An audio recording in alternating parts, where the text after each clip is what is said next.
એક ગુજરાતીને મહારાષ્ટ્રમાં મરાઠી નથી આવડતી એટલા માટે થઈ અને માર મારવામાં આવે છે. ભાજપના રાજમાં ગુજરાતીઓને માર પડશે.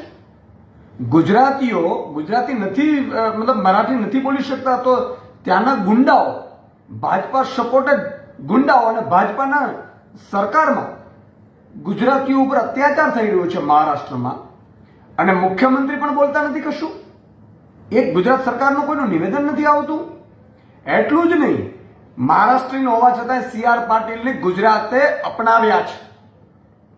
આ ગુજરાત મોટા દિલનો છે. ગુજરાતીઓ ખૂબ પ્રેમ કરે છે બધાને. મહારાષ્ટ્રનો હોવા છતાં સી.આર. પાટીલ છે ને અહીંયા સંસદ બનાવ્યું છે ગુજરાતે.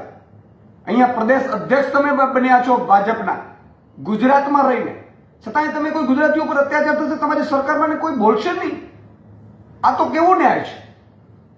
આને કડકમાં કડક જો સજા ભાજપ સરકાર નહીં કરે અને ભાજપના અહીંના મંત્રીને ભાજપના પ્રદેશ અધ્યક્ષ નિવેદન નહીં આપે આ મામલામાં, તો એ માની લેવામાં આવે છે કે ભાજપ સરકાર છે ગુજરાતીઓની વિરોધી છે. ગુજરાતીઓને માત્ર મત જોઈએ છે ભાજપ સરકારને. એટલા માટે આ હુમલાને અમે વખોડીએ છીએ. એક આમ આદમી પાર્ટીના પ્રદેશ અધ્યક્ષ તરીકે માંગ પણ કરું છું કે આમની સામે કડકમાં કડક સજા થાય. એ કોણ છે? રાજ ઠાકરે અમારા ગુજરાતીઓ પર અત્યાચાર કરવા નીકળશે, અમારા ગુજરાતીઓ પર. અને એ પણ અમે બધાને અપનાવીએ છીએ ત્યારે.